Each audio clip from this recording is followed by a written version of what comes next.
As we await the arrival of President Trump, News 6 anchor Matt Austin is already inside the Amway Center. And Matt, just a short time ago, you finished an interview with Vice President Mike Pence. That's right. We were one of the only stations in the market to be able to talk to Vice President Mike Pence. I want you to take a look. We're hours away from the president taking that stage right there that says "Make America Great Again."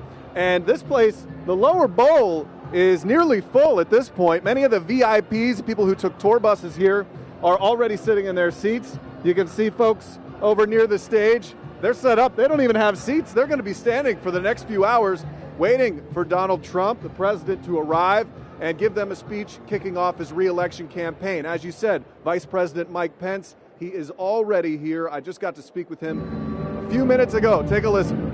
Right, Vice President Mike Pence, thank you so much for talking to us today. We appreciate it. Great to be in Orlando. I want to ask you about being in Orlando. You could have picked anywhere. Is this proof that Central Florida, the I-4 corridor, is the most important place for a presidential election? Well, Florida always looms large in presidential elections. We're proud of the support we had in Florida in 2016.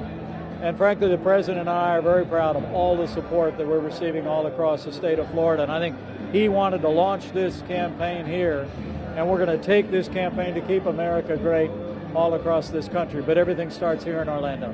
Whoever wins in 2020, could they win without Orlando and the Central Florida corridor? I'll tell you what, we just know our message is going to sell all across Florida in 2020, just like it did in 2016, because it's a message that said, rebuild our military. I mean, our national defense, our military is so strong, has such a presence here in the Sunshine State. This is a president that put jobs in the economy first. We cut taxes, rolled back regulation, unleashed American energy. Now the economy is booming, 5.6 million new jobs, and conservatives on our courts at every level, including 2 Supreme Court justices. That's a message that is selling here in Florida. It's promises made, promises kept, and we're going to take that all over the country. I want to ask you about elections in Florida. The Mueller report came out and said Russia was able to infiltrate 2 counties. What are you guys doing to make sure elections here in Florida and everywhere are secure? Well, from early in this administration, our Department of Homeland Security has taken a whole-of-government approach to ensure election security. And we've been a part of discussions across the government. We had a good midterm election, concerned about what occurred in a few counties here in Florida, but the American people can be confident.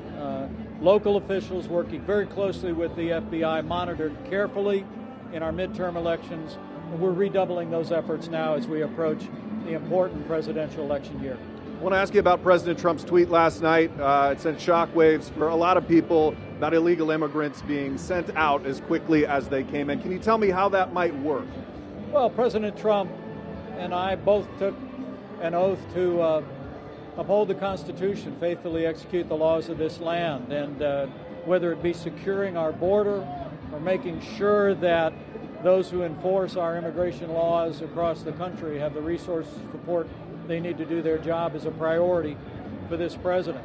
I mean, look, we have a crisis of illegal immigration in this country, and the president made that a national issue when he announced his campaign 4 years ago. We've made great progress. We've made historic investments in border security.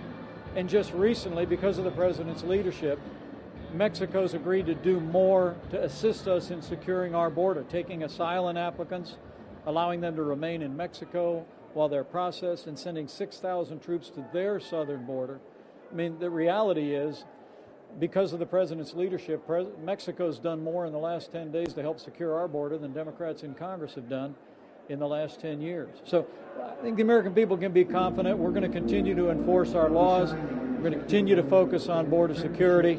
And as the president is laying out in the days ahead, we're also going to fix this broken immigration system once and for all. I think people are wondering, is it going to be women and children? Is it going to be people who have committed crimes? Do we know that yet? The president's always been very clear that the focus of our administration always begins with people who represent a danger to our communities, individuals who violated the law and also are in this country illegally. And we have every confidence that our Immigration and Customs Enforcement officials will continue to do their job that they're doing every single single day enforcing our laws, but putting the safety and security of our families and our communities first. Okay, one more question. I want to ask you about health care. One of President Trump's biggest campaign promises was repeal and replace Obamacare. Floridians, we just made a decision maybe a week ago to ship in meds from Canada to get cheaper medication. When is the president going to be able to come through on that promise?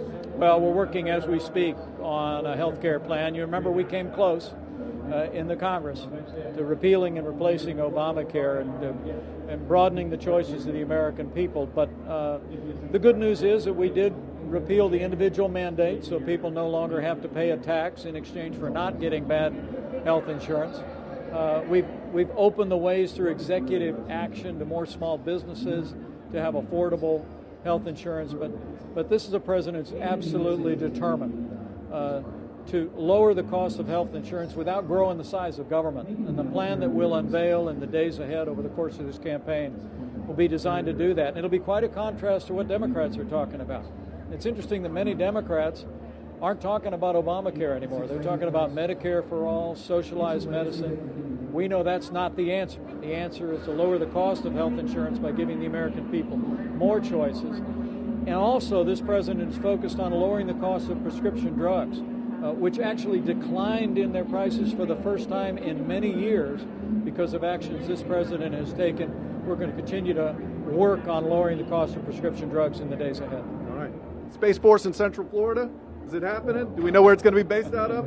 We'll keep you posted. We're working on the Congress right now to launch a new 6th branch of our armed forces. The United States Space Force will soon be a reality. Where the Space Force or the Space Command is located will be decisions for the president. But make no mistake about it, Florida will always play an enormously important role in American leadership in space.